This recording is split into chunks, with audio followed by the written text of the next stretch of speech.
इस बार जो संसद होगी 18वीं लोकसभा होगी वो पूरे 5 साल तक बहुत हंगामेदार रहने वाली है और इसकी शुरुआत पहले दिन से ही हो गई।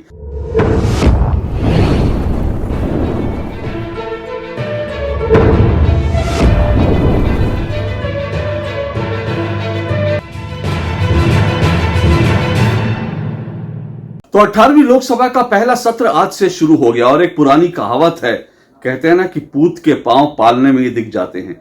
कुछ इसी तरह से इस 18वीं लोकसभा के सत्र के लिए भी कहा जा सकता है, क्योंकि ये माना जा रहा है कि इस बार जो संसद होगी 18वीं लोकसभा होगी वो पूरे 5 साल तक बहुत हंगामेदार रहने वाली है और इसकी शुरुआत पहले दिन से ही हो गई, क्योंकि सबसे पहला काम जो लोकसभा में होना होता है वो प्रोटेम स्पीकर की नियुक्ति होती है, यानी वो स्पीकर जो अस्थायी स्पीकर होता है और वो स्पीकर जो दरअसल तमाम सदस्यों को शपथ दिलाता है और जिसके नेतृत्व में स्पीकर का, लोकसभा अध्यक्ष का चुनाव होता है। तो प्रोटेम स्पीकर को लेकर पहले दिन से ही हंगामा शुरू हो गया और जैसा मैंने कहा कि पूत के पांव पालने में दिख गए। यह 18वीं लोकसभा पूरे 5 साल तक इसी तरह से चलने वाली है, खूब हंगामेदार रहने वाला है। क्यों?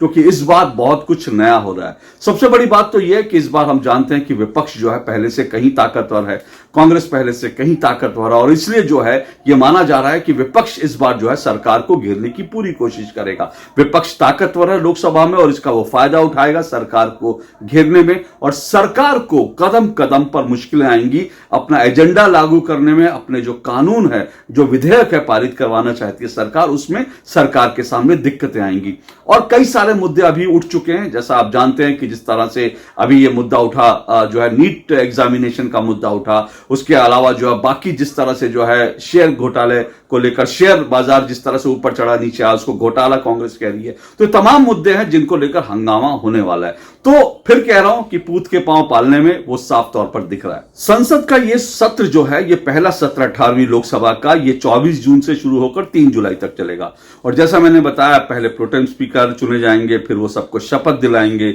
उसके बाद 26 तारीख को राष्ट्रपति का अभिभाषण होगा। राष्ट्रपति के अभिभाषण के बाद धन्यवाद प्रस्ताव होगा। प्रधानमंत्री इसमें पहली बार इस अपनी सरकार को लेकर अपनी बात रखेंगे। तो बहुत कुछ होने वाला है और विपक्ष के पास भी मुद्दों का अभाव नहीं है। तो पहले ही सत्र हंगामेदार होगा। लेकिन ये जो प्रोटेम स्पीकर और स्पीकर का चुनाव है, इसको लेकर क्या सबसे बड़ी बात है, इसको समझिए।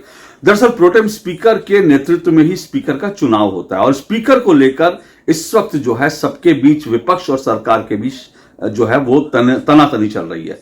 विपक्ष कह रहा है कि अगर स्पीकर सरकार अपना लाना चाहती है तो फिर हमारा जो है डिप्टी स्पीकर बनाया जाए और अगर ऐसा नहीं होता तो स्पीकर का भी चुनाव होगा। कांग्रेस ये कोशिश करेगी, विपक्ष कोशिश करेगा कि स्पीकर के चुनाव में सरकार को जो है वो घेर सके।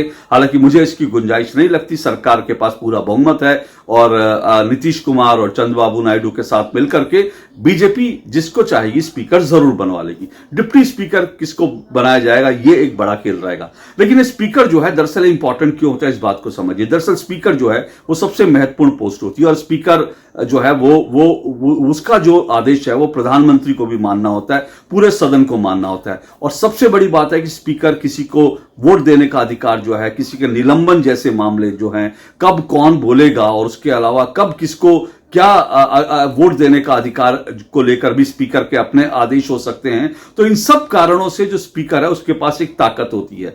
आपको मालूम है अटल बिहारी वाजपेयी की सरकार जब एक वोट से गिरी थी, उसमें दरअसल स्पीकर, उस वक्त के जो स्पीकर थे उनका बहुत बड़ा रोल था, क्योंकि उस वक्त गिरधर गोमांग जो उस वक्त उड़ीसा के मुख्यमंत्री बन चुके थे, गिरधर गोमांग के एक वोट से ये सरकार जो है अटल बिहारी वाजपेयी की सरकार गिर गई थी। गिरधर गोमांग उस वक्त जो है वो उड़ीसा के मुख्यमंत्री पद की शपथ ले चुके थे और बीजेपी का कहना था कि वो क्योंकि एक ऑलरेडी एक संवैधानिक पद पर हैं तो वो सांसद के रूप में अपना वोट नहीं दे सकते। लेकिन स्पीकर का जो आदेश आया, स्पीकर की जो रूलिंग आई, उसके तहत उनका वोट हुआ और उस वोट से सरकार गिर गई। तो स्पीकर का अपना बहुत इंपॉर्टेंट रोल रहता है, इसलिए प्रोटेम स्पीकर को लेकर जो है वो तनातनी चल रही है।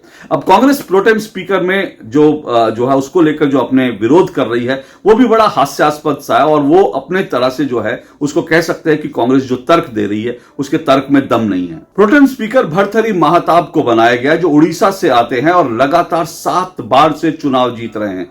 और पहले वो बीजेडी में थे, लेकिन अब वो बीजेपी ज्वाइन कर चुके हैं। इस बार बीजेपी के टिकट पर ओडिशा से जीते हैं। तो प्रोटेम स्पीकर भर्तृहरि महताब को बनाया गया, जिसका कांग्रेस विरोध कर रही है। दरअसल एक परंपरा है, इस परंपरा के तहत यह माना जाता है कि जो वरिष्ठ सांसद हैं उनको ये पद मिलना चाहिए। सबसे वरिष्ठ जो सांसद होता है उसको प्रोटेम स्पीकर बनाया जाना चाहिए। कांग्रेस कहती है कि उसके सांसद, केरल से आने वाले सांसद कोडाईकनाल सुरेश, उनको प्रोटेम स्पीकर बनाया जाना चाहिए क्योंकि वो 8 बार के सांसद हैं।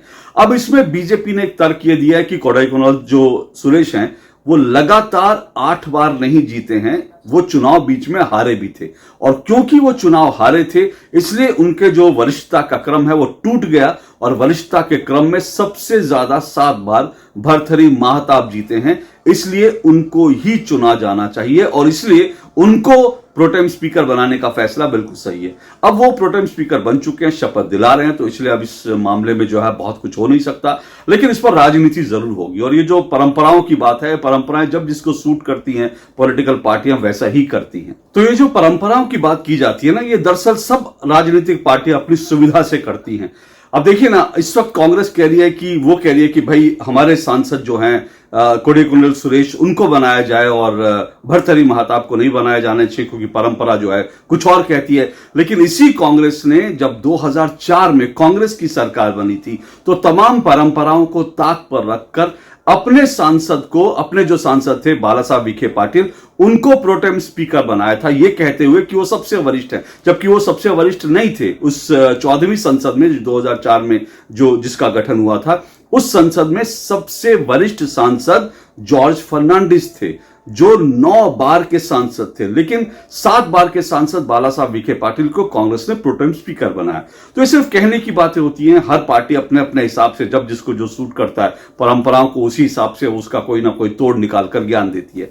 ठीक ऐसा ही अब कांग्रेस कर रही है। तो फिलहाल जो है प्रोटेम स्पीकर को कांग्रेस अपने मन से नहीं चुनवा पाई। अब स्पीकर पर कांग्रेस की नजर है, स्पीकर पे क्या होता है, उस पर चुनाव होगा, ये देखना बड़ा दिलचस्प होगा। और उसके बाद जो है डिप्टी स्पीकर को लेकर असली राजनीति शुरू होगी। लेकिन ये जो राजनीति शुरू होगी, ये पूरे संसद के जो ये 18वीं संसद है, इसमें पूरे 5 साल आपको दिखाई देगी। लेकिन इस संसद में एक चीज ऐसी होगी जो पिछले 10 साल में कभी नहीं हुई, जो बीते 10 साल में कभी नहीं हुई, वो इस बार की संसद में 18वीं संसद में होगी। और वो ये है कि इस बार संसद में एक विपक्ष का नेता होगा, नेता प्रतिपक्ष होगा। बीते 10 साल में किसी भी सांसद को, किसी भी विपक्ष के सांसद को नेता प्रतिपक्ष बनने का मौका नहीं मिला था, क्योंकि दरअसल कांग्रेस के पास जो 10% सीटें होती हैं, 542-43 जो सीटें, उसमें से 10% आपके पास जिस पॉलिटिकल पार्टी के पास होती है वो उसको नेता प्रतिपक्ष मिलता है। लेकिन पिछले 10 साल में कांग्रेस जो है वो जो 54 का आंकड़ा था उस तक नहीं पहुंची और इसीलिए कांग्रेस इस पद को नहीं ले पाई। लेकिन अब कांग्रेस के पास ये पोस्ट होगी, अब कांग्रेस जो है वो अपना नेता प्रतिपक्ष बना सकती है, क्योंकि 10% से ज्यादा उसके 99 सांसद हैं लोकसभा में। बड़ा सवाल यह है कि अब कांग्रेस किसको बनाती है। राहुल गांधी जो है उनके नाम का प्रस्ताव हो चुका है, लेकिन राहुल गांधी ये जिम्मेदारी स्वीकार करेंगे या नहीं करेंगे ये कह नहीं सकते। इसको लेकर अभी राहुल गांधी दुविधा में है। लेकिन इसमें कोई दो राय नहीं कि ये जो पोस्ट है, अब ये 10 साल में पहली बार ऐसा होगा कि ये पोस्ट होगी। और क्योंकि 10 साल में पहली बार ऐसा होगा तो आप समझ लीजिए कि नरेंद्र मोदी जब से प्रधानमंत्री बने पहली बार उनके सामने एक नेता प्रतिपक्ष बैठेगा, पहली बार ऐसा होगा। और ये एक इंटरेस्टिंग जो है एक इस संसद में, इस बार की संसद में एक इंटरेस्टिंग जो है चीज देखने को मिलेगी।